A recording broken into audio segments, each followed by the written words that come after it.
Were a lot of the your friends, family, I know I saw some of the fans were maybe a little worried that with the situation that just happened at No Jumper that your sobriety might have been in question or you might have maybe gotten mentally hit by it. Did it bother you in that way? Were you able to kind of get through it? I was able to get through it by the grace of God. However, I will say the closest I've gotten to relapsing, the only time I was like Considering it? really considering it was after Adam kicked me out that day, and I was driving around the valley. You feel me? Right. Like driving around the valley, not stopping because I knew that if I stopped, I was going to go to a liquor store and get on And get a you know lick- what I mean? get something. Get me a little bottle and get That outside. day? That day. What was it that made you, what did you call, do you have a sponsor? I do have a sponsor, and I call my sponsor, and like that was between him That's dope. and people that are close to me. They wanted talking me off the ledge, and I realized, nah, that's Yeah. not how I want to move. But yeah, no, it got dark. Yeah, dude. I mean, I can only imagine because I do see like even just being on the show the day because I got hit up the day that all that happened. We were at lunch and Because y'all filmed the next day, right? Yeah. the next morning, yeah. And we were at lunch and Adam just hit me. He's like, "Hey, this is what happened. You down to be a guest on the show tomorrow? I just need a fill in." I was like, "Yeah, whatever. I've been on the show before." I was like, "Cool, I got you, bro." Like Adam's always been super stand up with me, you know. And but then I really didn't really realize like, oh, AD's about to, because AD called me and AD talked and he was like, "Dude, I'm about to quit." Right. And I was like, Jesus Christ, like, what am I walking into? And then everyone assumed I'm like the permanent new guy on the show. Right. So Well, you had a dude that is kind of like a New York version of AD. Correct. You had like a Lush One adjacent character. correct. You know? It's like, oh look, So, you're white. yeah. Okay. It was like, oh look, there's a white guy with a fitted baseball cap. Right. Yeah. Right. Yeah. So I think and then I didn't know about the Reddit thing, and then I went on Reddit, and I was like, oh, this is wild. Yeah. It gets deep. Do you regret diving into that part of it? Not even for the result of what ended up happening, but just I do feel like I could see how going and looking in that toxic ass thing and seeing everyone's opinion and just kind of seeing all the negative bullshit that gets said in there could probably like subconsciously fuck with you. Well, here's the thing. Yes is the short answer. However, right before I wound up, because first me and Disaster had our own podcast On No Jumper. On No Jumper. I remember that, yeah. And it was cool, and we were just focusing on battle rap and just lyricists, which Right. is like the lane that I'm in. Right. Another reason why you and I are kind of similar. We're both hardcore hip hop Right. fanatics. You feel me? And then they wound up bringing me on the main podcast Mm-hmm. on the No Jumper show, and then people really took to me, and I wound up becoming a staple over there, or just one of Yeah, the. I feel like at one point in time, anytime I'd like see a thumbnail, you were on it. I was like, Yeah, absolutely. Within the past 6 months, Yeah. I was on that channel more than anybody else, Right. 100%. So what happened was right before I wound up being brought on to the other podcasts, had hit a low in my life and was very depressed, going through a lot of changes, and was just like down. My chick and I had split up. Right. My mom was terminally diagnosed with terminal illness. My company was going through a lot of changes, my battle rap league. So I just felt like really unstable, and I was like damn near suicidal. I was suicidal. this is right? prior to you and Disaster doing the podcast? This is or after Disaster and I, and before I got before you became like a normal on right, the other a shows. regular. Yeah, right. So I was super depressed. I wound up going on the show. When I'm on there, I'm like, they're probably not gonna fuck with me. Like the audience don't. I'm older. Right. I'm not really in the same vein as a lot of the people on. They're probably not gonna fuck with me. But then all of the comments were like overwhelmingly positive. Right. And people start bombarding my Instagram and like telling me to go to the Reddit and all that. And at that point, I was so depressed. The only thing that was really keeping me going Was going and seeing the positivity you were getting in the Reddit. right. At that time, yeah. Yeah, the Reddit, the YouTube comments, it's just social media.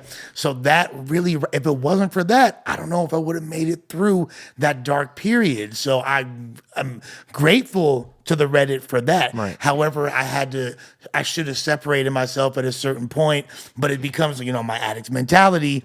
It's literally like chasing. I can see how that shit is addictive. It's validation, for sure. for an addict, and even just even because you're a part of it, and you just want to probably just be like, "What are these motherfuckers saying about A, B, C, or D?" Look, everybody over there check the Reddit, whether they want to admit it or not. They like some more than others, but everybody is peeping the Reddit to some extent. Not like I was. I was actively posting on there, and then at a certain point, when these people in the Reddit saw that I was going in there, they're like, "Oh," they start messaging you. Well, we could get a reaction out of him. So then, and then when the pendulum inevitably swings to the other side from that love to them not fucking with me and dissecting me, and you know what I mean, that right there, I was trying to win them over, and it became like this vicious cycle.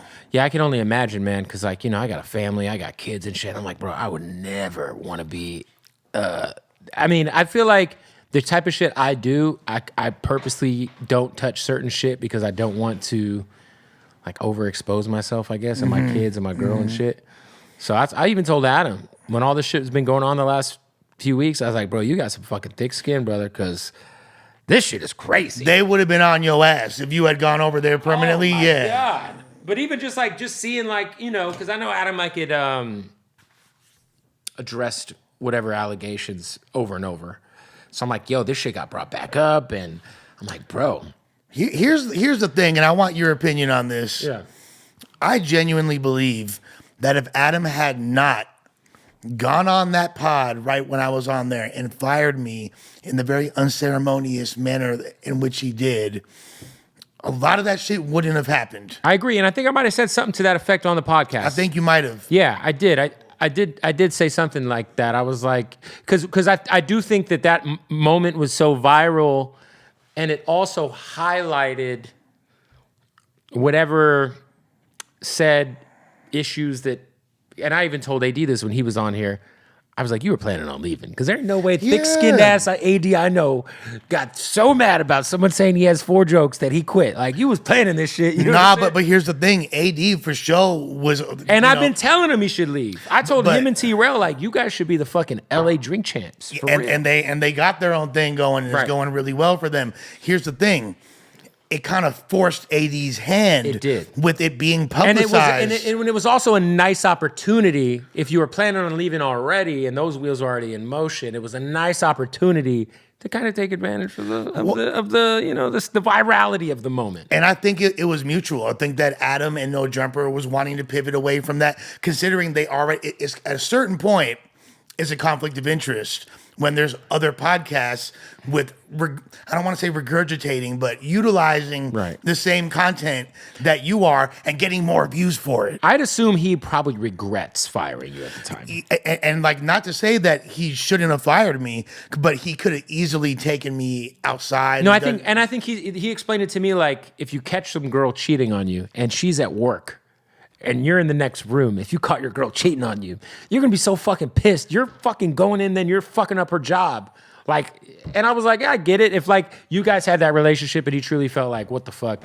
Like, it was short-sighted, and that is why people should not ever make certain decisions when they're emotional, because you always regret those decisions. 100%. But I do think that had he handled it a little better, and I'm sure he would admit the same thing. But here's the thing, like, to an extent, and that's what I was kind of going back and forth in my head was he just so mad? And I know that was an element, but I honestly think that's capped to an extent. It might be because it was a moment.